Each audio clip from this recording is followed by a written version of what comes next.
She thought she knew what betrayal felt like, until the day she discovered her entire relationship was built on a lie his sister orchestrated like some twisted puppet master. He looked her in the eyes, kissed her, told her he loved her, all while hiding the fact that he never wanted to meet her in the first place, that he was tricked into dating the half-paralyzed black woman his meddling sister thought would be good practice for him. 3 weeks of falling in love, of finally believing someone chose her, not out of pity but out of genuine desire, and it was all constructed on a foundation of deception. When the truth came out, she had to make an impossible choice: walk away and protect what was left of her heart, or risk everything on a man who proved he'd choose comfort over honesty when it mattered most. But here's what nobody expected. Not him, not his sister, not even her.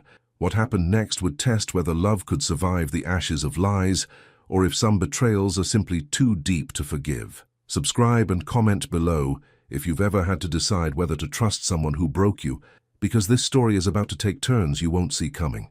Ryan's home office felt smaller than usual that Thursday night, the walls pressing in despite the floor-to-ceiling windows overlooking the darkened street. His drafting table was covered in sketches, a mixed-use development project that had consumed his week, but his focus shattered the moment his phone lit up with Nina's name. He considered letting it go to voicemail. Experience had taught him that Nina's evening calls came loaded with agendas wrapped in sisterly concern. "Hey," he answered, already regretting it. "Ryan, perfect timing, I need a tiny favor." Nina's voice carried that particular brightness that preceded requests disguised as opportunities. He set down his pencil. "What kind of favor?" "There's this woman at the clinic, Simone. She just started a few weeks ago. Physical therapist, really wonderful, but she doesn't know anyone in town yet. I thought maybe you could meet her for coffee, just as a friend, help her get oriented." Ryan closed his eyes. "Nina, I know, but this isn't like before. Remember Diane? That was different. This is literally just coffee. 1 hour. You're good at making people feel welcome, and she seems a little lonely. Please, for me." The guilt card. Classic Nina. "I don't really have time right now. This project, it's Saturday morning. You never do anything Saturday mornings except stare at your laptop in sweatpants. Come on. Ocean View Cafe, 10 o'clock. I already mentioned you might reach out." His jaw tightened. "You already told her I'd meet her?" "I said you might. Don't make me look bad, Rye." The familiar exhaustion settled over him, the weight of being Nina's brother, the path of least resistance, the knowledge that refusing meant 3 more calls and a guilt trip at Sunday dinner. "Fine, just coffee. You're the best, she's gonna love you." After she hung up, his phone buzzed. "Marcus, weekend plans." Ryan typed back, "Nina's setting me up again. Coffee Saturday." The response came immediately. "Your sister again, what's the catch this time?" "She says it's just friendly. New person in town, right? And I'm the Pope." Nina's casual setups are never casual. "Want backup?" Ryan almost laughed. "I'll survive an hour." Famous last words. Friday dragged. Ryan told himself it meant nothing. An hour of polite conversation, maybe a recommendation for a good dentist or grocery store, then freedom. He'd done this dance before. Diane from accounting. Sarah from Nina's book club. That disastrous blind date with her yoga instructor, who spent 90 minutes explaining her cryptocurrency portfolio. Saturday morning, he showered and dressed without enthusiasm. Jeans, blue button-down. His reflection looked tired. The Ocean View Cafe sat right on the boardwalk, all glass and weathered wood, accessible ramps leading to a sprawling patio. He arrived early out of habit, claimed a corner table with ocean views, and ordered black coffee from a barista who looked barely awake. "I'm here." "What does she look like?" Nina's response popped up instantly. "You'll know her when you see her. Just be yourself. Helpful as always." Ryan sipped his coffee and watched the entrance, steeling himself for another painful hour of his sister's good intentions. Ryan scrolled through his email, deleting spam with mechanical swipes, when laughter rippled from inside the cafe. Not polite laughter, the genuine kind that made strangers smile. He glanced up. A black woman stood at the counter, head tilted back, grinning at something the barista said. Late 20s, sundress the color of coral, hair in a high ponytail that caught the light streaming through the windows. She reached for her iced latte, and Ryan noticed the forearm crutches, sleek, modern, extensions of her movement rather than impediments. His brain stuttered. Nina hadn't mentioned. The woman turned, scanning the patio with dark eyes that missed nothing. Her gaze landed on him, the only solo patron, and her whole face brightened.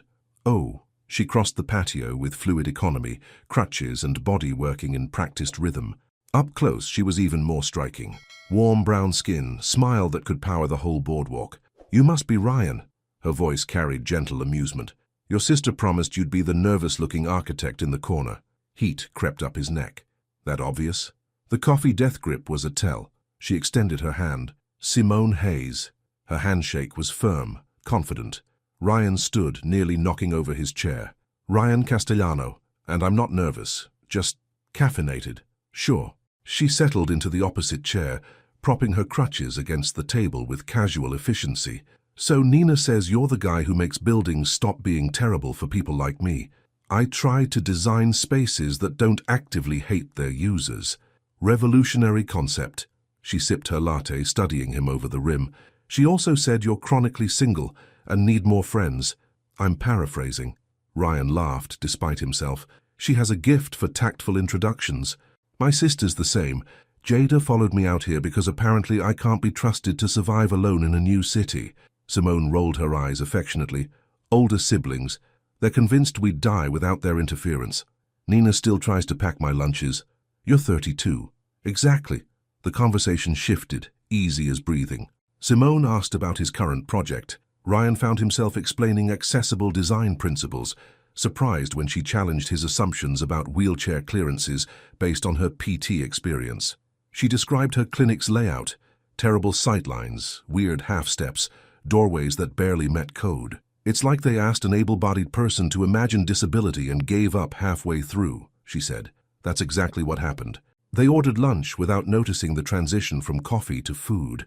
Simone told him about her move, fresh start, new city, her sister's overprotective hovering. Ryan described Marcus's construction disasters and Nina's matchmaking history. "Wait, she set you up with her yoga instructor?" Simone's eyes went wide. Ryan's hands gripped the steering wheel at 10 and 2, his face aching from smiling. The afternoon sun warmed the dashboard, and Simone's laughter still echoed in his head. His phone lit up the center console, Nina calling. He tapped the answer button on his screen. "Oh my God, I'm so glad you finally agreed to meet her." Nina's voice exploded through the speakers before he could speak. "Simone is amazing, right? Yeah, really great." Ryan merged onto the coastal highway, already planning when to text her again. "I knew you two would hit it off." Nina's tone shifted, warm and conspiratorial. "I'm so proud of you for being open-minded about this." His foot eased off the gas. "What do you mean, open-minded?" "Well, you know, when I first mentioned setting you up with someone who uses crutches, you said you weren't sure, remember?" Ryan's brain scrambled backward. He'd never said that. Nina had never mentioned crutches. She'd said new therapist at the clinic who needs friends, nothing more. "But I knew once you met her, you'd see past all that." Nina steamrolled forward, delighted with herself. "So I just told Simone that you asked for her number, that you'd heard about her work and wanted to meet her. I knew if I told you about the crutches beforehand, you'd overthink it and—" "You what?" "Talk yourself out of it, so I just gave you both a little push. You're welcome." Ryan swerved onto the shoulder, tires crunching gravel. A horn blared as a sedan shot past. "Nina," his voice came out strangled. "You lied to her. I smoothed the path. There's a difference." She sounded genuinely confused by his tone. "Come on, Ryan, you never would have said yes if I'd been honest. Now look, you had an amazing time. She had an amazing time. And you can thank me at the wedding." His vision blurred at the edges. The trap closed around him with perfect, suffocating logic. If he told Simone the truth now, he'd look like the guy who wouldn't date someone with a disability. The shallow asshole who needed his sister to trick him into basic decency. Never mind that the crutches had registered for maybe 5 seconds before Simone's personality took over. Never mind that he'd been captivated by her mind, her humor, the way she challenged him about design without pulling punches. None of that would matter. The story was already written. Ryan Castellano needed to be manipulated into meeting a disabled woman. "I have to go." He ended the call before Nina could respond. His phone sat silent on the passenger seat. Outside, the ocean glittered, oblivious. The parking lot asphalt still held the day's heat. Ryan checked his phone, 5:47 p.m., 13 minutes early. He shoved the phone in his pocket, pulled it out again, reread Simone's last text from this morning. "Can't wait for tonight. Fair warning. I have opinions about that new pavilion design you mentioned." His chest tightened. 5 days of texts that made him laugh at his desk. made his co-workers ask why he was grinning at his phone. 5 days of not saying what needed to be said. A silver Honda pulled into the accessible space. Simone emerged with that economical grace he'd watched at the cafe, crutches already positioned. The evening light caught the angles of her face, turned her smile into something that knocked the air from his lungs. "Hey," she reached him, lifted one crutch slightly in greeting. Ryan stepped forward, awkward, and Simone laughed, warm, knowing, and leaned in for a hug. Her arms came around his shoulders. She smelled like coconut lotion and something citrus. The embrace lasted 3 seconds. His pulse hammered for all of them. "Ready?" She pulled back, eyes bright. The words assembled themselves. "There's something I need to tell you about how Nina set this up." His mouth opened. "I've been looking forward to this all week," Simone said, already turning toward the boardwalk. "Real talk. I almost cancelled 3 times because I was so nervous." The confession dissolved. Ryan fell into step beside her. The boardwalk stretched ahead, wide and smooth, the ocean rolling infinite to their left. Simone set an easy pace. Couples passed them, elderly hands clasped, teenagers loud with performance. Nobody stared. The world felt smaller, just the two of them and the rhythm of their movement. "So," Simone glanced at him sideways, "you asked last time about how I ended up in PT," Ryan had asked carefully, at the tail end of Saturday's marathon conversation. Simone had deflected with humor then, promised the full story later. 3 years ago, I was finishing my master's in kinesiology. Her voice stayed level, almost clinical. Competitive swimmer since age 7. My whole identity was in the water. She described the beach, the kid thrashing in the riptide, the decision that wasn't really a decision, just her body moving before her brain caught up, the rescue, the rocks, waking up in the ICU with a doctor using words like incomplete injury and mobility aids and new normal. 2 years of rehab that made childbirth look easy, according to my mum, who's done both. Simone smiled, but it didn't reach her eyes. I had to grieve the person I was and build someone new from scratch. That's... Ryan searched for words that weren't inspiring or brave. The vocabulary of people who reduced her to a story. Terrifying. Yeah. She looked at him properly then, surprised. It really was. Still is some days. The next morning, Ryan sat at his drafting table, staring at elevations for a mixed-use development that refused to come into focus. Lines blurred. His phone sat face up beside his coffee, Nina's text glowing. "How are things going with Simone?" "You're welcome, BTW." He picked up the phone, put it down. The emoji felt like a taunt. At noon, he called her. "Coffee. Today, 4 o'clock." His voice came out harder than intended. Nina paused. "Everything okay?" "The place near your hospital. See you there." Ryan arrived first, claimed a corner table, ordered nothing. When Nina breezed in, still wearing scrubs, her smile faltered at his expression. "You lied to both of us." He kept his voice low, controlled. "You told Simone I asked to meet her. You told me she just needed a friend." Nina's hands went up, defensive. "I gave you a push. You manipulated us." "Oh, come on." She dropped into the chair across from him. "You never would have said yes if I'd mentioned the crutches. You would have made excuses, overthought the whole thing. That wasn't your decision to make. And now look." Nina leaned forward, eyes bright with conviction. "You're happy. She's happy. What's the actual problem here?" Ryan stared at her. She genuinely didn't see it. "The problem is, she thinks I chose her, specifically sought her out. So tell her the truth now that you're together." Nina waved this away like cigarette smoke. "She'll understand. You're making a mountain out of nothing. Promise me." Ryan's jaw tightened. "No more discussing us, with anyone. Let this develop without your involvement." Nina sighed, theatrical. "Fine, but you're being ridiculous." He left without ordering coffee. That evening, Marcus's wife, Lisa, set down her wine glass with a sharp click. "You still haven't told her." Ryan had just finished explaining the Nina confrontation. Lisa's horror was immediate, visceral. "Every day you wait makes this worse." She looked at Marcus. "Tell him." "Already have." Marcus twirled past her. "Multiple times." "Imagine how this looks," Lisa pressed. "She's probably spent her whole life wondering if people see her or just the crutches. Then this guy you supposedly asked specifically to meet her, and it feels like proof she's desired for herself. And it's a lie." The word hung there. "Lie. This weekend," Ryan said quietly. "I'll tell her this weekend." Marcus and Lisa exchanged a look that said they'd heard that before.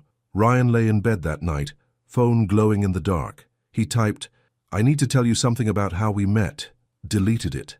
Nina wasn't completely honest about delete. There's something I should have. His phone buzzed. Simone. Can't stop thinking about last night. Then, I really like you, Ryan. This feels different. Real. His throat closed. He typed, I really like you too. It feels real to me too. It did. God help him, it did. He turned off the phone and stared at the ceiling until dawn. Saturday evening arrived with Ryan standing outside Simone's apartment building, wine bottle sweating in one hand, flowers wilting slightly in the other. 6:30. Right on time. His stomach churned. The door opened before he could knock. Simone stood barefoot in a casual dress, her face lighting up when she saw him. She pulled him inside for a kiss that tasted like garlic and lemon. She'd been cooking. His guilt spiked so sharply he almost pulled away. Jada's already grilling me about you, Simone whispered against his mouth. Fair warning. The woman in the kitchen matched Simone's height and striking features, but wore skepticism like armor. Jada Hayes dried her hands on a towel, her assessment of Ryan immediate and unflinching. So you're the architect? Not a question. Guilty. Ryan offered the wine. Thanks for having me. Dinner was a careful dance. Jada's questions came precise and probing. How long had he lived here? What kind of projects did he work on? How close was he to his family? Each answer seemed weighed and measured against some internal rubric. She's always like this. Simone rolled her eyes, passing the salad. Ignore her. I don't mind. Ryan met Jada's gaze. You're looking out for your sister. Something flickered in Jada's expression. Not quite approval, but acknowledgement. Over chicken and wine, Ryan learned their parents still lived 3 hours away, calling Simone twice daily. Jada had followed Simone here 6 months after her move, ostensibly for a teaching position, but really to babysit me, Simone teased. Someone has to. Jada's smile softened her words. The sisters moved together easily, finishing sentences, trading inside jokes, reaching for serving dishes in perfect synchronization. Ryan watched Simone laugh, completely at home, and felt something crack wider in his chest. After dinner, Jada stood. I'll help clean up. The kitchen was separated by the thinnest wall. Ryan heard every word. He seems great. Jada kept her voice low. Which is exactly why I'm worried. This feels fast, Simone. For once, can't something just be good? Simone's laugh held an edge. I really like him. I just don't want you hurt again. Silence. Then the clink of dishes. Jada left at 9 with a pointed look that told Ryan she'd be watching. Simone closed the door and leaned against it. Sorry, she means well. I'm glad you have her. Ryan meant it. They settled on the couch, Simone tucking her feet beneath her. She reached for his hand. After my accident, guys I'd been seeing just disappeared. One said he couldn't handle it. Her thumb traced his knuckles. Another stuck around for 3 months treating me like some charity project. That's why Jada's suspicious. She's watched me get hurt. The weight of it crushed him. Nina's lie hadn't just been manipulation. It had been precision targeted at Simone's deepest wound. Ryan specifically asked for your number, proof she'd been chosen, not accommodated. All fiction. I feel like I can trust you. Simone squeezed his hand. The word trust landed like a blade between his ribs. Simone, his throat closed. She was looking at him with such openness, such hope. Coward. I'm really glad we met, he finished. He kissed her softly and left before he could do more damage. In his car, he texted Marcus, I'm the worst person alive. The response came instantly. Then stop being. Tell her tomorrow. Ryan drove home rehearsing confessions, each one dying on his tongue. Tomorrow. Sunday. No matter what. He'd been making that promise for a week. Sunday morning light cut through Ryan's bedroom window. He woke with his jaw clenched, resolution hardening in his chest. Today. No more excuses. He texted Simone before he could overthink it. Can we talk later? Maybe a walk on the beach. Her response came within minutes. Perfect. But first, I need help with something. Any chance you're free this morning? I'm trying to install some grab bars in my bathroom and could use an extra set of hands. I'll feed you breakfast. Ryan stared at the message. The universe was testing him. He typed back, be there at 10, bringing tools. Simone's apartment smelled like coffee and something citrus when she opened the door. She'd already measured everything, marked the studs, laid out the hardware with engineer's precision. You've done this before, Ryan said, setting down his toolbox. YouTube PhD, she grinned. But my drill skills are embarrassing. They worked in comfortable rhythm. Simone directing, Ryan drilling pilot holes, both laughing when her perfectly level marking was off by half an inch. The intimacy of it struck him. Her bathroom, her space, her trust that he belonged there. "Hold this steady," she said, bracing one bar while he secured the bracket. Their hands touched. She didn't pull away. When the first bar was mounted, Simone tested it, putting her full weight on it. "Solid work, Castellano. Learn from the best." He meant Marcus, but the words felt like another small deception. Simone made omelettes while he finished the second bar. They ate at her kitchen table, sun warming the room, easy conversation flowing. She told him about a difficult patient, a kid relearning to walk after a car accident. Her passion for the work radiated through every word. "I'm so used to proving I don't need anyone," she said suddenly, setting down her fork, "that I forget it's okay to accept help sometimes." The vulnerability in her voice nearly broke him. "You don't have to prove anything," Ryan said quietly. "Not to me." She reached across the table, squeezed his hand. "I know. That's new for me." By early afternoon, both grab bars gleamed on her bathroom wall. Simone grabbed them, did a theatrical pull-up attempt that made Ryan laugh despite the confession speech cycling through his head. "Beach walk?" she asked. "Yeah, let me meet you there. I need to grab something from home first." A lie. He just needed 20 minutes to gather courage. He drove to the coast rehearsing words. "Nina wasn't honest with you. She told you I asked for your number, but that's not how it happened. I need you to know the truth. Simple, clean, honest." He parked at the boardwalk, saw Simone waiting by the entrance. His pulse hammered. This was it. He walked toward her, opened his mouth. "Before we walk," Simone said, "I just want to say something." Ryan's lungs froze. She knew. Somehow she'd figured it out. "I've been thinking about trust, about letting people in." Simone's smile was tentative, brave. "I want you to know. I'm all in here. I trust you. I'm letting myself hope this is real." The words hit like a fist to his sternum. "I trust you." This was the moment. The door she'd opened. He could step through it, confess everything, give her the truth she deserved. Ryan looked at her hopeful face and felt his courage dissolve like sugar in rain. "If I tell her now, I ruin this perfect day," he thought. "Tomorrow after work, somewhere private." The rationalization felt reasonable, protective even. He took her hand. "I trust you too." They walked. The dinner plates clinked softly as Brianna gestured with her fork. "Okay, but seriously, how did you two meet? Because everyone at the clinic is dying to know the story." Ryan's hand froze halfway to his wine glass. Simone's face lit up, that radiant smile that still made his heart stutter. "Ryan's sister Nina is a patient care coordinator at our clinic. She told me Ryan had heard about my work and wanted to meet me." She glanced at him, eyes warm. "Honestly, that meant everything. After some of the disaster dates I've had, most guys wouldn't specifically seek someone out like that," Brianna said, leaning forward with romantic interest. Jada's fork paused mid-air, her protective sister radar clearly pinging. Simone squeezed Ryan's hand under the table. "Exactly. He chose me deliberately, not some random swipe or setup where I was an afterthought. He heard about who I was and thought, I want to meet her." The words landed like punches. "Chose me deliberately." Ryan's throat closed. He managed what he hoped passed for a smile, lifting his wine glass to hide behind a long drink that tasted like ash. "That's actually really sweet," Brianna continued, oblivious to the way Ryan's shoulders had gone rigid. "Nina must have known you two would click." "She did." Simone's thumb traced circles on Ryan's palm. "She told me, my brother asked about you specifically. I almost didn't believe her. Guys don't usually." "Well, this one did." Jada's tone carried a question mark Ryan couldn't quite read.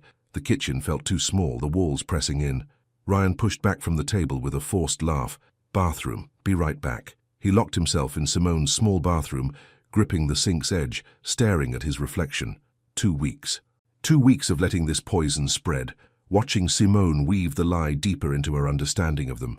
He chose me deliberately. The worst part? He had chosen her, just not the way she thought, not in the way that mattered to her wounded heart. His phone buzzed. "Marcus, tell her tonight. Last chance before this blows up in your face." Ryan splashed cold water on his face and returned to find the conversation mercifully shifted to Brianna's disastrous Tinder experiences. The dinner wound down.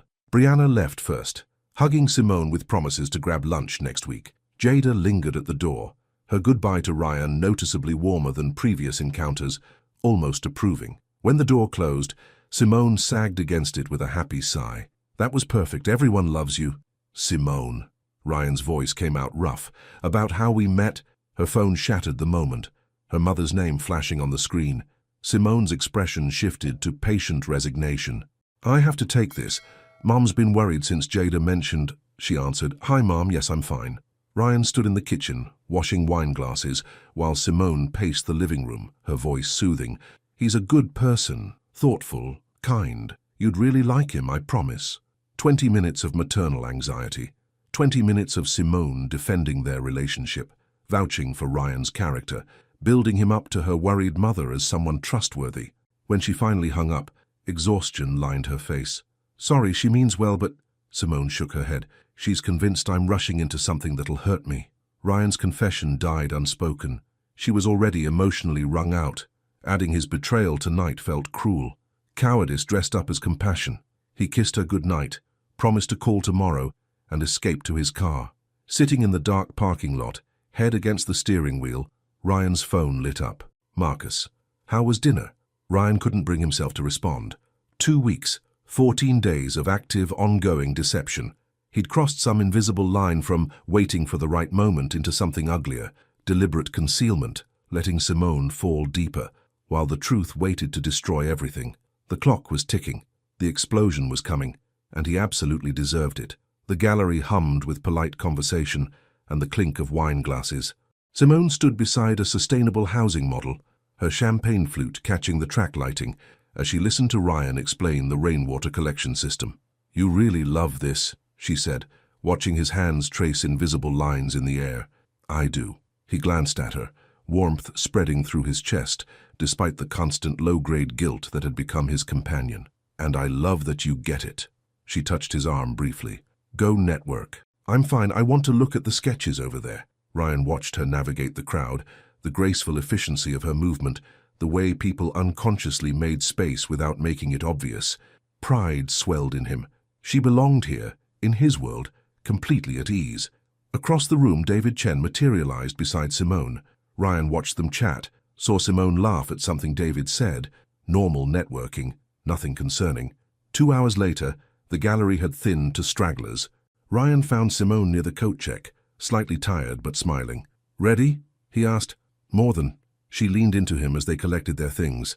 Simone, great meeting you. David's jovial voice cut through the quiet. He clapped Ryan on the shoulder as he passed. Ryan, your sister Nina was right. You've really grown from this experience. Good for you, man. The words detonated like a grenade. David disappeared into the night, oblivious. Ryan stood frozen, watching comprehension dawn slowly across Simone's face. What did he mean? Her voice had changed, careful now, guarded. Nina was right about what? What experience? Oh, Nina talks too much. Ryan forced lightness into his tone, but his mouth had gone dry. You know how she is. Ryan. Simone shifted her weight, crutches repositioning. What was he talking about? I honestly don't know. Nina says a lot of things to a lot of people. About us? About everything. She overshares. It's who she is. The lie tasted like ash. Technically true, but deliberately misleading. Simone watched him for a long moment, something shuddering behind her eyes. Okay. The walk to the parking lot stretched endlessly. The easy warmth between them had evaporated, replaced by careful distance. Text me when you get home, Simone said, her goodnight kiss landing somewhere near his cheek. Ryan stood under the streetlight, watching her taillights disappear, his hands shaking. He called Nina immediately. Voicemail. Call me. Now. What have you been telling people? The drive home blurred. His phone finally rang at 11. What's wrong? Nina sounded confused, defensive. I just told David I was happy you'd been open-minded about dating someone with a disability. He's your friend. I told you to stop discussing us. I was paying you a compliment, saying you'd grown. Ryan woke to his phone buzzing on the nightstand. 6:14 a.m. The text from Simone glowed in the pre-dawn darkness. Can we talk today? Something's been bothering me since last night. His stomach dropped like an elevator with cut cables. He sat up, typed with shaking hands. Of course. Lunch? I can come to you. Her reply came within seconds. Café Lucia, 12:30. I'll be there. He showered, dressed, drove to his office on autopilot. His drafting table remained untouched all morning. Instead, he paced between his desk and window, rehearsing explanations that grew more desperate with each repetition. Simone, There's something about how we met. My sister wasn't entirely honest with either of us. I should have told you this weeks ago. At noon, he gave up pretending to work. By 12:15, he sat in his car outside Café Lucia, gripping the steering wheel. The confession formed and reformed in his mind, each version feeling simultaneously insufficient and catastrophic. Inside, Simone already occupied a corner booth. She'd positioned herself facing the door, watching for him. The careful staging felt ominous. "Hey!" He slid into the opposite seat. "Hi." Her smile didn't reach her eyes. The server appeared. They ordered without looking at menus, coffee for both, neither hungry. Simone waited until they were alone again. "I need to ask you something directly." Ryan's pulse hammered in his throat. "Okay. Last night your colleague, David, he said Nina was right about you growing from this experience. What did he mean by that?" The question hung between them like smoke. This was it. The moment. Tell her everything. But Simone's expression held something fragile, something guarded he'd never seen before. If he confessed now, he'd confirm her worst fears, that he'd needed convincing to date her, that she was a project, a lesson in open-mindedness. The partial truth slipped out before courage could intervene. "I think Nina has been talking about us to people at her work, making a bigger deal about us dating than necessary." He held Simone's gaze, hating himself. "I've already told her to stop. I'm sorry if it made you uncomfortable." Simone studied him, silent, reading for deception. "That's all?" Her voice carried careful neutrality. He made it sound like there was more to it. Ryan forced himself not to look away. "Nina's dramatic. You know how she is. She sees herself as the matchmaker and won't shut up about it." Technically true, also completely insufficient. Simone's shoulders dropped slightly, tension releasing, but not entirely. "I just hate the idea of people talking about us like we're some kind of, I don't know, story." "I know, I hate it too." The server returned with coffee. They ordered sandwiches neither wanted. Conversation limped forward. Simone mentioned the clinic being short-staffed, everyone pulling double shifts. Ryan talked about a difficult client. The easy rhythm they'd built over weeks felt stilted, off-key. When they parted an hour later, Simone's hug lasted a beat too short. Ryan watched her walk back toward the clinic, crutches moving with efficient grace, shoulders carrying visible fatigue. The urge to chase her down, confess everything, nearly overwhelmed him. Instead, he got in his car and drove to Nina's house. Friday evening arrived with golden light slanting through Ryan's apartment windows. He checked his reflection one last time. Dark slacks, white button-down, the cologne Simone had mentioned she liked. Tomorrow was her birthday. Tonight he'd planned something perfect. His phone buzzed. "Almost ready. Should I dress up?" "Definitely," he typed back. At 6:30 he knocked on her door. When it opened, his breath caught. Simone wore a deep blue dress that brought out the richness of her skin, her hair swept up to reveal the elegant line of her neck. "Wow," he managed. "You clean up pretty well yourself." She grabbed her clutch and crutches. "So where are we going?" "You'll see." The drive took 15 minutes. When he pulled up to Terrazza del Mare, Simone's eyes widened. "Ryan, this place is—" "I know. Come on." The elevator opened onto the rooftop terrace. String lights crisscrossed overhead like captured stars. White tablecloths snapped gently in the ocean breeze. Their tables sat in a private corner, the city spread below like scattered diamonds. Simone gasped. "You did this? Happy early birthday." She turned to him, eyes bright. "This is too much. You're worth it." Dinner unfolded like a dream. Pan-seared scallops that melted on the tongue, champagne that caught the light like liquid gold.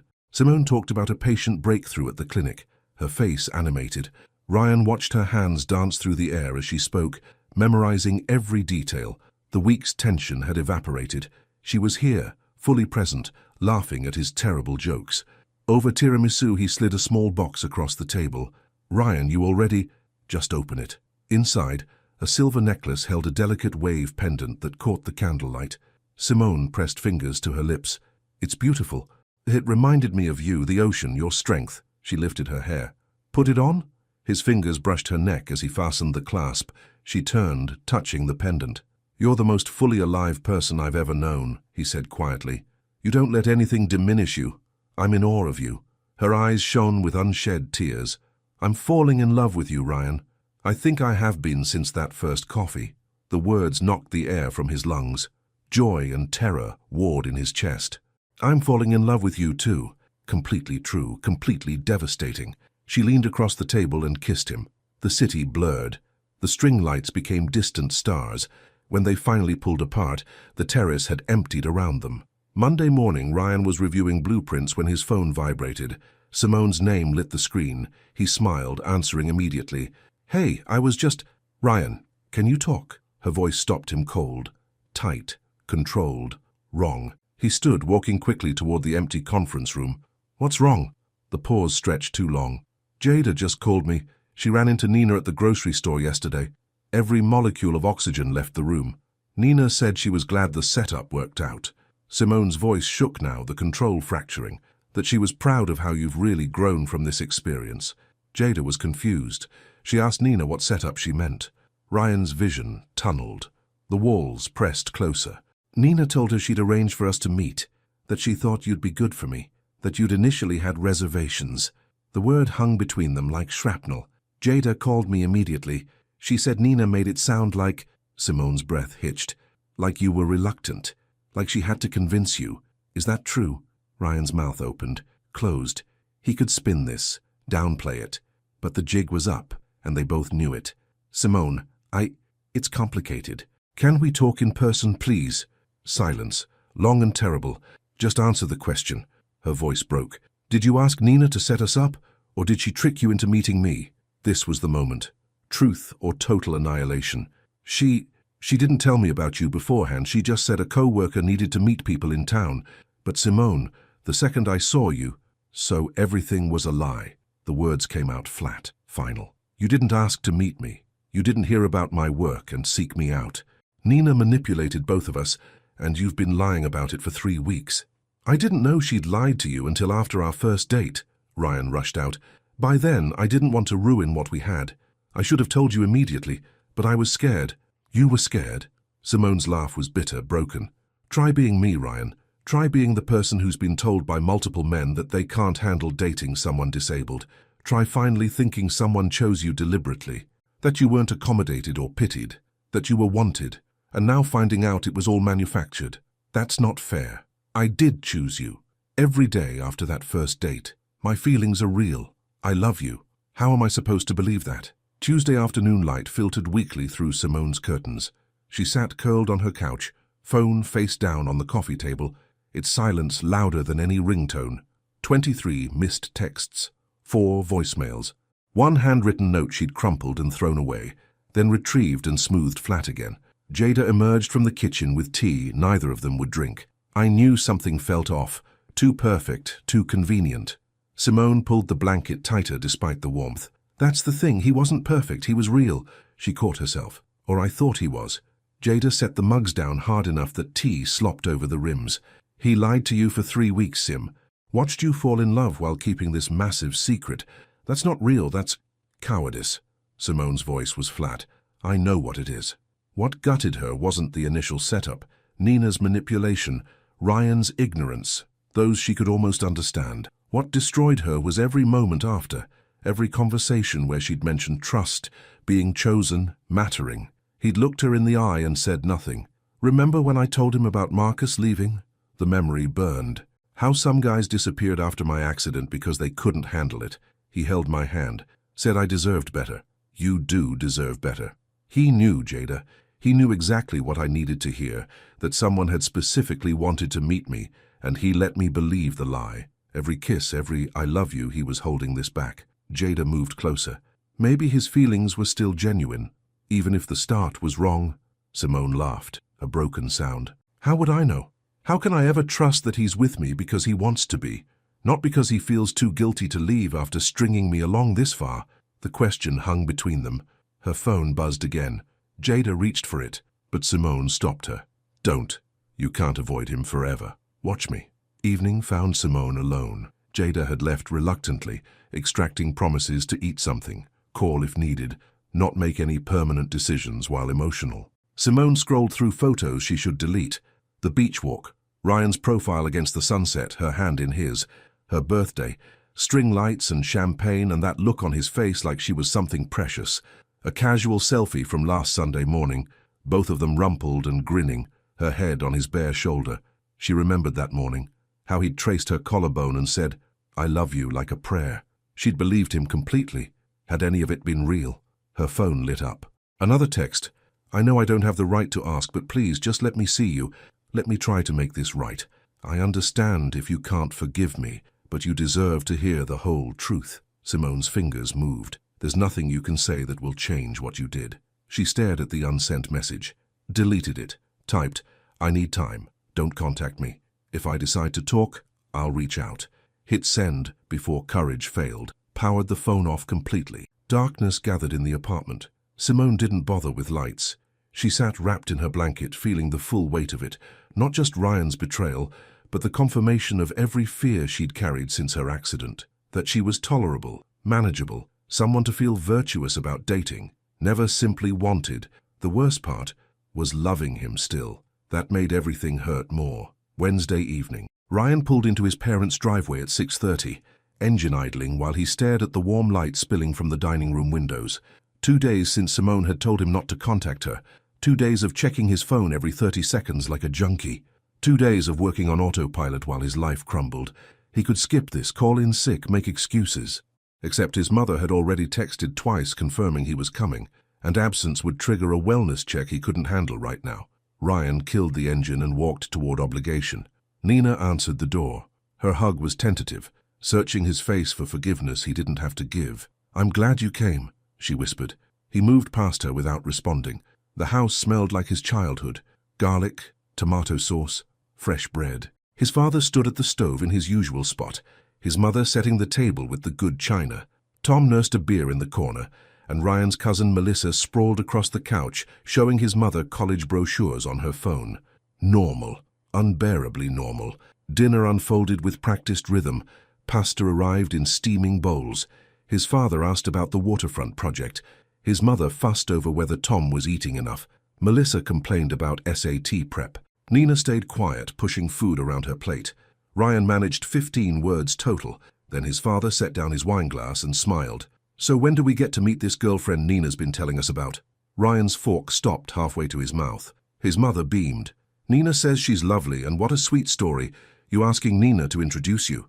The fork clattered against porcelain. That's not what happened. Silence crashed over the table. Nina went white. Nina lied. Ryan's voice came out flat, controlled. To me, to Simone, to all of you. She manipulated both of us into meeting under false pretenses, then spent weeks spreading a narrative that makes me look like either a bigot who needed to overcome prejudice or some kind of saint doing charity work. His mother's hand flew to her chest.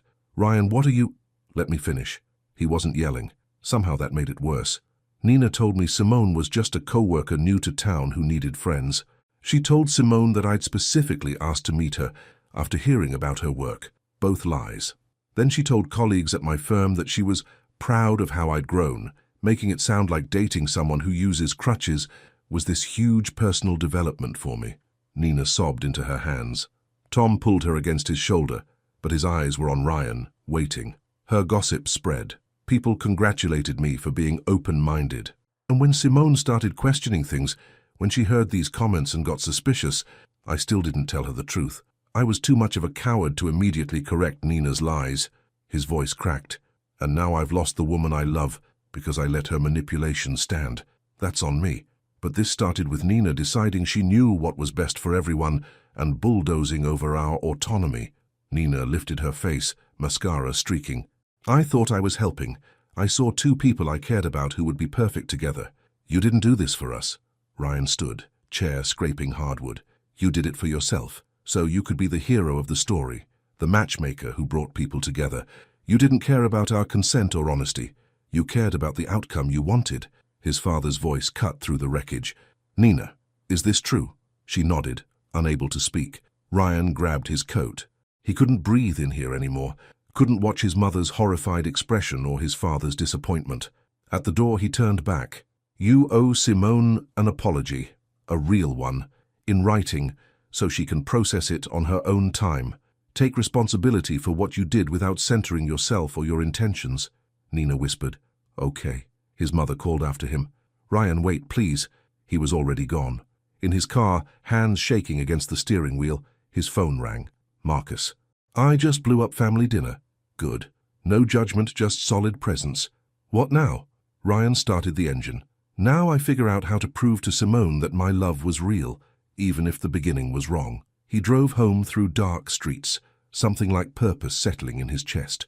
He couldn't undo his cowardice, but he could take full accountability. That night, he pulled out paper and pen. Dear Simone, the truth, at last. Ryan's apartment looked like a paper graveyard. Crumpled drafts overflowed the trash can, scattered across the coffee table, littered the floor around his desk. Each one had started strong before veering into self-justification or dissolving into empty platitudes. I never meant to hurt you. No, intent didn't matter. If I could go back, delete. He couldn't. Please understand that I centered himself, not her. Dawn crept through the window, painting the ocean gold. Ryan stared at version 8, 3 pages of handwritten truth that finally felt honest. He read it aloud to the empty room. I'm not writing to ask forgiveness. I'm writing because you deserve the full, unvarnished truth, and because I need you to know that my failure was about my cowardice, not your worth. The timeline came next. Nina's phone call framed as casual favor. His arrival at the cafe, that first glimpse of Simone laughing with the barista, attraction instant and overwhelming, nothing to do with surprise. Nina's post-date confession, his choice, moment by moment, to stay silent. I told myself that confessing immediately would make your disability a thing when it wasn't, that waiting would be kinder. I see now that I was protecting myself from discomfort, not protecting you from pain. His hand cramped. He kept writing. You asked if I stayed out of pity or guilt. The only guilt I felt was about the lie, never about being with you. You were never a burden, never an obligation, never anything but the woman I fell in love with more deeply every day. The hardest part came next, acknowledging the specific cruelty of his silence. You told me about men who disappeared or treated you like charity. You shared your fear of being accommodated rather than chosen. And I let you believe you had been chosen deliberately, knowing that false belief was exactly what you needed to feel safe with me. That was unconscionable. Ryan's vision blurred. He blinked, kept his pen steady. The ending took 20 more drafts compressed into 2 paragraphs. No grand promises, no bargaining, just clarity. If you never speak to me again, I understand. You deserved brave honesty, and I gave you protective silence.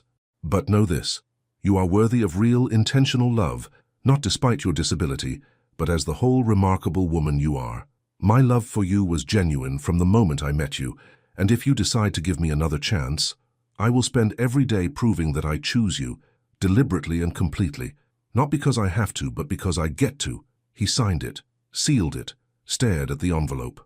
At 2 o'clock Thursday afternoon, Ryan walked into Simone's clinic. The front desk coordinator looked up, curious. Could you give this to Simone Hayes at the end of her shift, please? The woman nodded, tucking it aside. Ryan left without waiting. His phone rang as he reached his car. Nina, did you write your letter? Yes. Her voice was small. I'm mailing it today. Let me see it first. They met at the coffee shop where he'd confronted her before. Nina slid 2 pages across the table, hands shaking. Ryan read carefully. She'd done it right. Full accountability, no excuses, genuine remorse without centering her own pain. Mail it today. Nina's eyes filled. Do you think she'll forgive me? I don't know. Ryan stood. But she deserves the apology, whether she forgives you or not. 6 o'clock. Simone finished charting her last patient, shoulders aching from a brutal shift. The desk coordinator caught her at the door. This came for you earlier. Simone's stomach dropped at Ryan's handwriting. She sat in her car as the parking lot emptied, envelope burning in her hands. Sunset painted everything orange and purple. Finally she opened it. 3 pages. His careful script. The full truth, at last.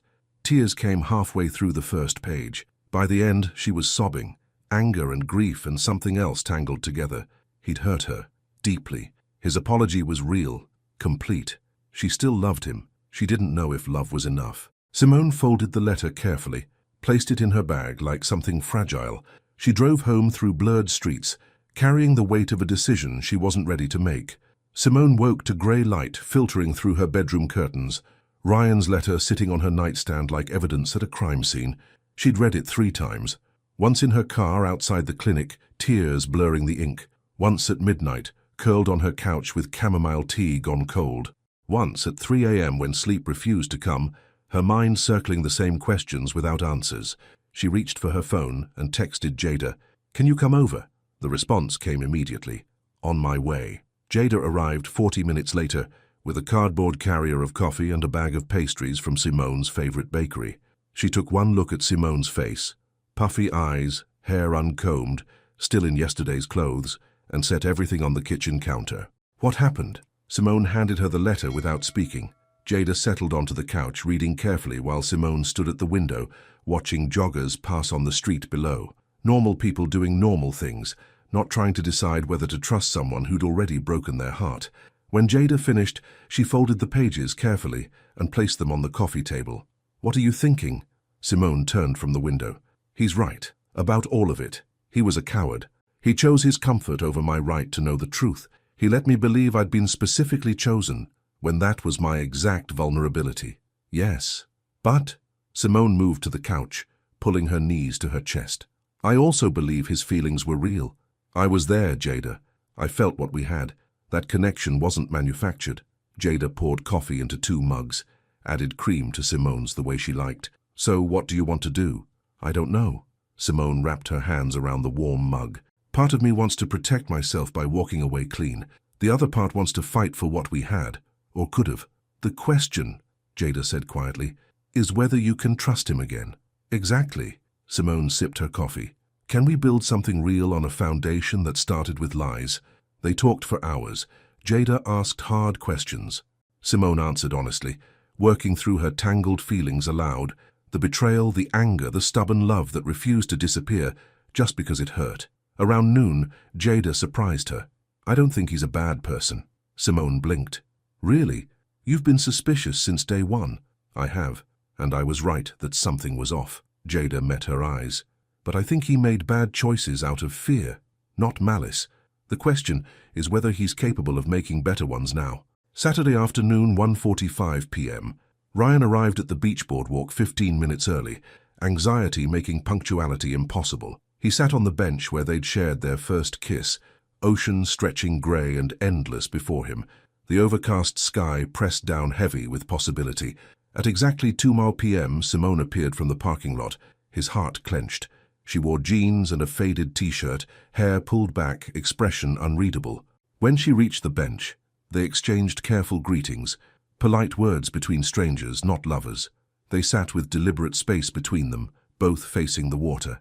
"I need you to explain to me, step by step, how this happened." Simone's voice was steady, controlled, complete honesty. "No protecting my feelings, no making yourself look better.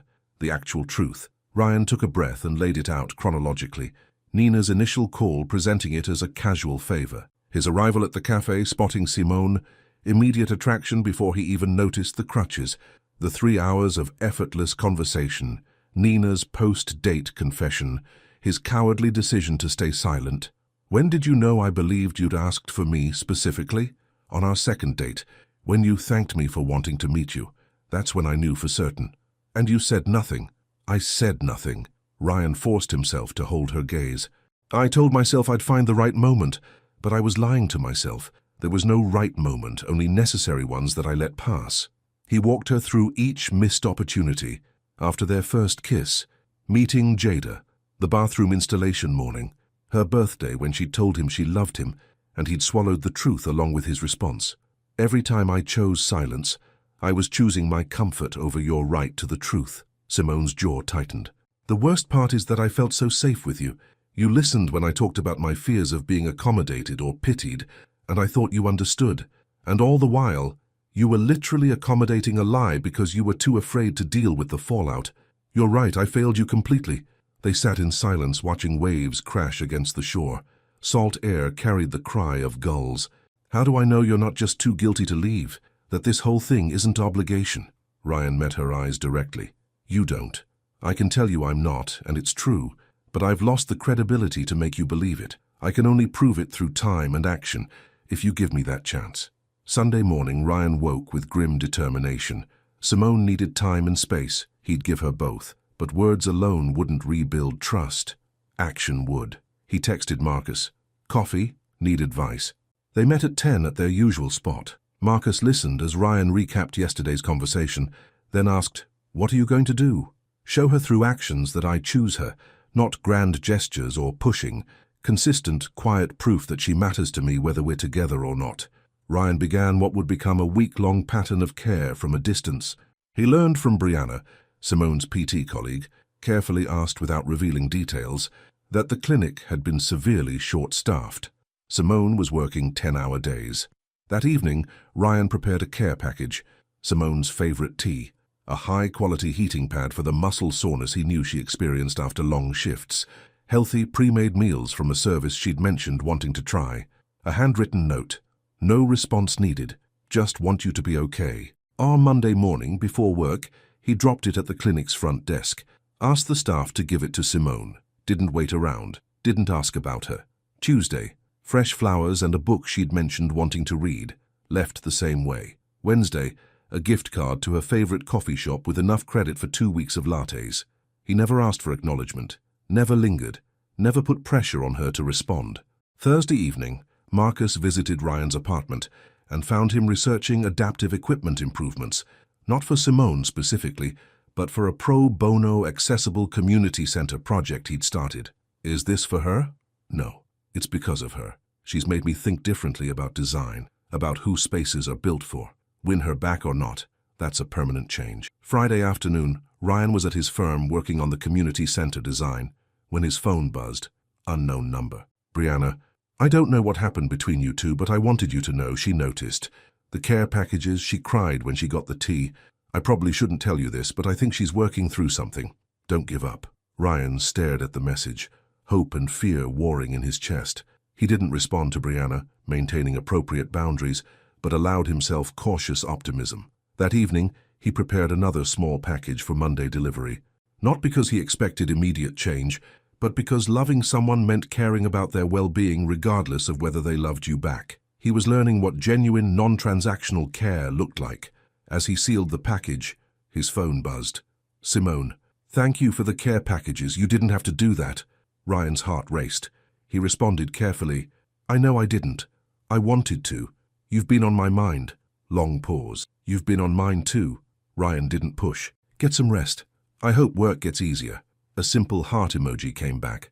Not reconciliation, but not nothing. Ryan went to bed with more hope than he'd had in 2 weeks.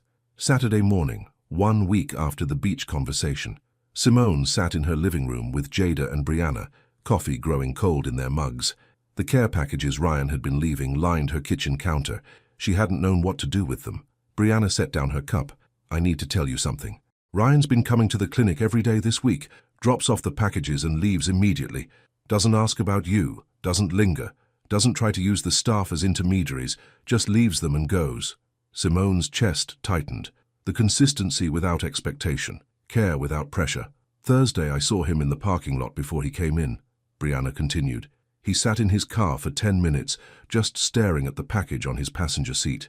Then he brought it in, handed it to the desk, walked out without a word. He looked miserable, but he keeps coming anyway. Jada, who'd been the most skeptical, said quietly, That's not someone staying out of guilt. That's someone who genuinely cares.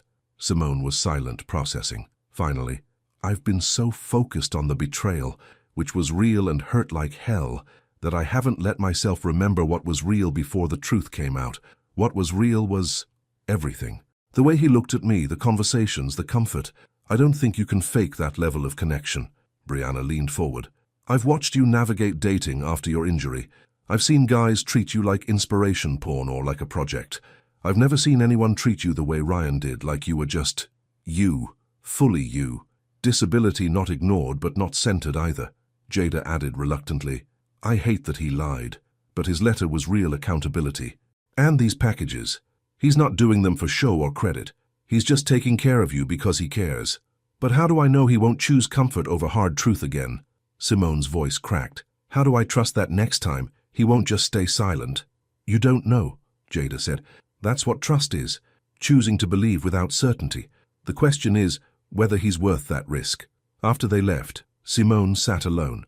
She thought about Ryan's careful responses that respected her boundaries, the community center work, the fact that he wasn't just waiting but actively growing. Around 5, she picked up her phone. Can you come over? We need to talk. Ryan. Now? Simone. Yes, if that's okay. Ryan. I'll be there in 20 minutes. Simone paced those 20 minutes, heart racing. She didn't know if she was ready to fully forgive, but she was ready to try. When the knock came, she took a deep breath and opened the door. Ryan stood at Simone's door, his expression cautious and hopeful. She stepped aside to let him in. The apartment felt charged with possibility and fear. They settled in her living room, not on the couch together but in separate chairs facing each other, the physical distance mirroring the emotional gap they were trying to bridge. Simone spoke first. "I've been thinking about everything. The deception, the apology, the care packages, all of it." Ryan nodded, silent. "You broke my trust, that's a fact, and for a while I didn't think I could get past it." She folded her hands in her lap. "But I've also been watching what you do when you think there's no benefit to you. The packages you leave without asking for credit. The way you respected my space completely. Brianna told me you've been coming every day, just quietly leaving things and going." Ryan looked surprised that Brianna had shared that. "That's what started to shift things for me," Simone continued. "You weren't performing care for my benefit or to manipulate me back. You were just caring, because you wanted me to be okay whether I took you back or not." She took a breath. "I'm still hurt, I'm still scared, but I also believe that your love was real, even when your courage wasn't. And I believe people can grow." "Can I respond?" Ryan asked quietly. She nodded. He leaned forward, hands clasped. "I can't undo what I did. I can't give you back the weeks where you believed something false, but I can promise you this. I will never choose my comfort over your right to the truth again. Hard conversations, uncomfortable revelations, moments where honesty might cost me, I'll choose the truth anyway, and if you need me to prove that through time, I will." "How do I hold you accountable to that?" Simone pushed back. "What happens when it's hard?" Ryan thought carefully. "We set an agreement now. If something feels wrong or unclear between us, we address it immediately, even if it's 2 in the morning, even if we're in the middle of something else. No waiting for the right moment. And if I ever fail at that, you have my permission to walk away with zero guilt." They talked for another hour, establishing terms, radical honesty, immediate addressing of concerns, couples therapy to rebuild trust with professional support, patience with the fact that Simone's ability to trust would take time to heal. Finally, Simone asked the question, sitting between them. "So what now? Are we starting over, picking up where we left off?" "I don't think we can do either," Ryan said. "We're starting from here, from this moment, with full knowledge of what happened and what we're choosing." Simone nodded slowly. Then she said the words that changed everything. "I'm choosing to believe you, not because I'm certain it'll work out, but because I think you're worth the risk. I'm still scared, I'm still healing, but I'm choosing you."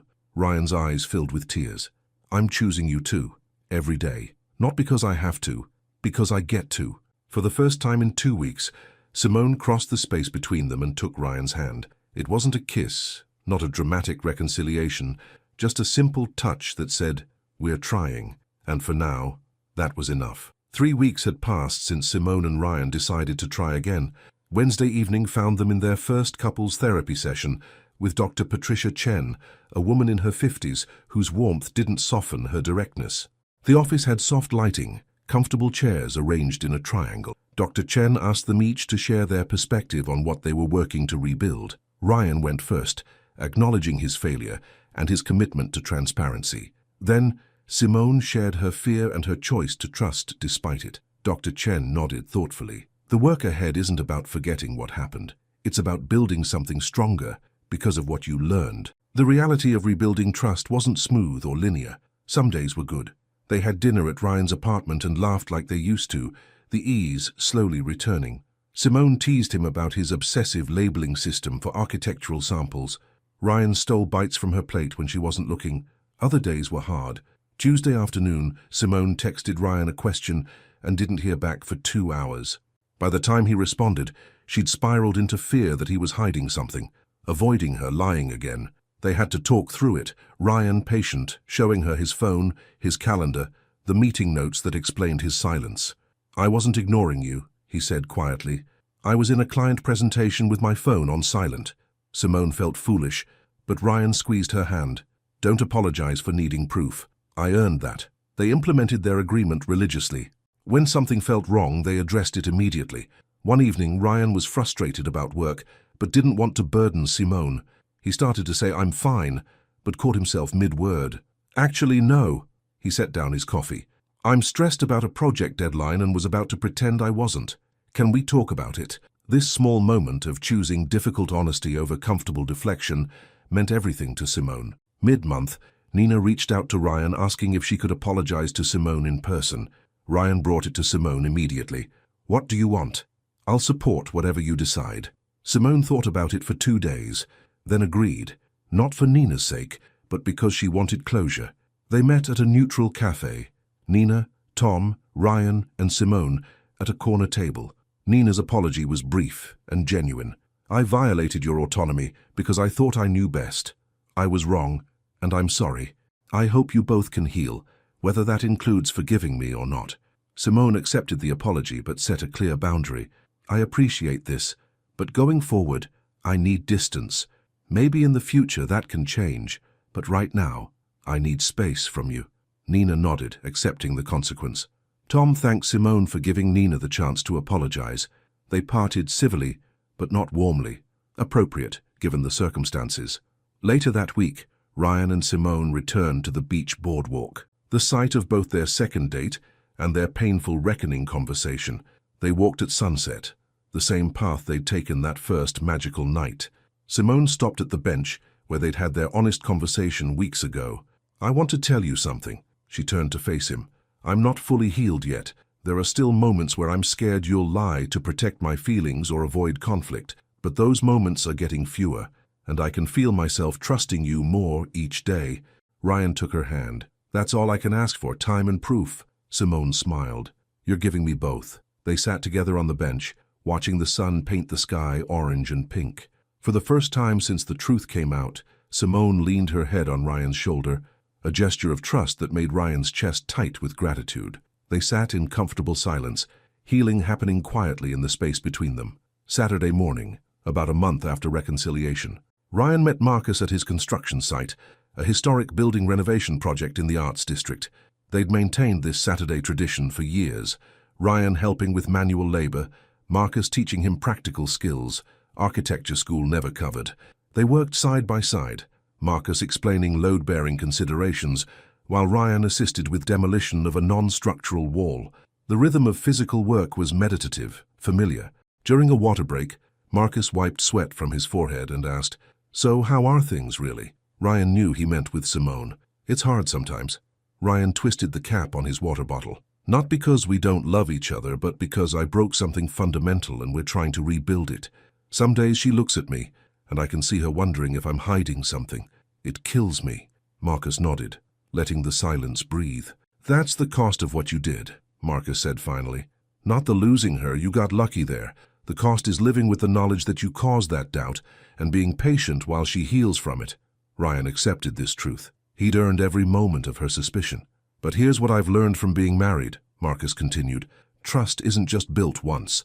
It's built every single day through small choices. You're doing the work. That's what matters." They returned to demolition, sledgehammers finding their rhythm against aged plaster. The physical exertion felt therapeutic. After a while, Marcus spoke again. "Lisa and I almost didn't make it, you know, before we got married." Ryan stopped mid-swing. He'd always seen Marcus and Lisa as the gold standard. "I screwed up," Marcus explained. "Not as bad as your situation, but bad enough. Lied about some debt I'd racked up, trying to handle it myself. She found out and felt betrayed that I didn't trust her with the truth. How'd you recover?" "Same way you're doing. I took full responsibility, proved through action that I'd changed, and gave her time to heal. Been 10 years now. We're solid." Marcus set down his sledgehammer. "But I never forgot that I caused that crack, and I've spent every day since then choosing to be honest even when it's uncomfortable." By late afternoon, they packed up tools. Marcus offered final wisdom. "The thing about breaking trust is that if you rebuild it right, through real change, not just apologizing, what you build is actually stronger than what you had before, because now it's based on tested truth, not untested assumption." Ryan absorbed this, hopeful. Marcus clapped him on the shoulder. "You're doing good, man. Keep showing up, keep being honest, and give her time. That's all you can do." That evening, Ryan shared Marcus's wisdom with Simone over dinner at her apartment. She listened thoughtfully, then said, "He's right. I can feel us getting stronger. It's just taking time." "I've got time. All the time you need." Simone smiled, the warmth reaching her eyes, something that had been returning gradually but wasn't yet automatic. They were healing, slowly, honestly together. Saturday morning arrived with that particular quality of early fall light, golden, slanted, full of promise. Ryan stood outside the accessible community art center, watching the first visitors arrive for the grand opening. 3 months had passed since the reconciliation, 3 months of therapy sessions, difficult conversations, and small moments of rebuilt trust. Simone approached from the parking lot, radiant in a deep blue dress. She'd seen the plans, but not the finished space. "Ready?" Ryan held the door. She moved through the entrance, forearm crutches clicking softly against polished concrete. Then she stopped, taking it in. Wide doorways that anticipated movement, adjustable height work tables, adaptive equipment, thoughtfully integrated rather than segregated, bright natural light flooding the open studio space. Simone ran her hand along a pottery wheel with a modified seat. "You did this." Ryan shook his head. "You inspired it. But I did it because it's right, not to win you back. That distinction matters." She looked at him, understanding exactly what he meant. The work was genuine, not transactional. The space filled gradually. Local artists, community members, several of Simone's patients from the clinic who'd used the space. Ryan watched a woman in a power wheelchair navigate effortlessly between stations, her face lighting up. "Ryan?" He turned to find Jada approaching, her expression softer than he'd ever seen it. "I was wrong about you," she said quietly. "I thought you were too good to be true, and when the truth came out, I thought I'd been right. But you've proven yourself. The way you've shown up these past months, that's real. I just did what I should have done from the start, told the truth, and showed up consistently." Still, Jada touched his arm briefly. "My sister's happy. That's what matters." Later, Simone brought her parents over, visiting for the first time since the reconciliation. Her mother's hug was warm but assessing, her father's handshake firm and measuring. "Beautiful space," her father said, scanning Ryan's face for something. "Thank you, sir. Simone tells us you've been in therapy together." Ryan met his eyes directly. "Yes, working through what happened, making sure we build something solid this time." Her mother asked careful questions throughout the afternoon. Ryan answered honestly, making no excuses, demanding nothing. They were protective. He understood completely. As the event wound down, Ryan and Simone drove to the coast. 6 months after reconciliation, spring bloomed along the coast with aggressive optimism, wildflowers colonizing every available inch of hillside, ocean fog burning off earlier each morning. Ryan's apartment buzzed with warmth and laughter as he and Simone hosted their first dinner party together, full circle from that careful evening at Simone's place where Jada had interrogated him with protective suspicion. Tonight's guests filled the living room with easy energy. Jada and her new boyfriend Derek, Marcus and Lisa Brianna. Ryan pulled garlic bread from the oven while Simone tossed salad, their movements around the kitchen synchronized from months of practice, passing olive oil without asking, adjusting seasoning with a glance. Jada watched them from the doorway, wineglass in hand. She leaned toward Brianna. "They made it." Brianna smiled. "Never doubted it." Well, maybe a little. Over pasta and too much wine, conversation flowed through work disasters and family absurdities. Marcus launched into the story of his near breakup with Lisa before marriage, the debt he'd hidden, her fury at the deception. "Took a year to rebuild what I broke in one stupid choice," he said, squeezing Lisa's hand. "Worth every uncomfortable conversation." Derek, new to the group dynamics, asked the inevitable question. "So, how did you two meet?" Brief silence. Simone's fork paused halfway to her mouth. Then she set it down, meeting Ryan's eyes across the table. He nodded slightly. "Your call." "It's complicated," Simone said. "Ryan's sister set us up under false pretenses, told me he'd asked to meet me specifically, told him I just needed a friend in town. We fell hard before the truth came out, then had to decide if what we had could survive being built on a lie." Ryan added, voice steady. "I made it worse by not confessing immediately. Chose comfort over courage and nearly lost her because of it. But we made it," Simone continued, "because we both chose to do the work. Therapy, radical honesty, patience with the healing process. Best decision I ever made, staying and fighting for us instead of running." Derek looked uncertain whether to be moved or horrified. Jada rescued him.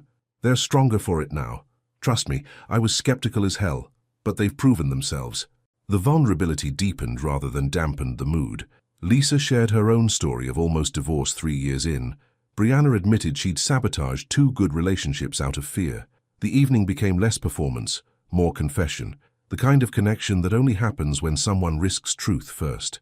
As guests filtered out around 11, Jada pulled Ryan into a real hug at the door. "Thank you for proving me wrong about you," she whispered. Ryan hugged back. Thank you for protecting her when she needed it. Later, kitchen cleaned and leftovers stored, they collapsed on the couch. Simone tucked her feet under Ryan's thigh, that casual intimacy that spoke of comfort rebuilt brick by brick. "That went well," she said. "You telling the real story, that was brave." Felt important. "We're not hiding what we survived."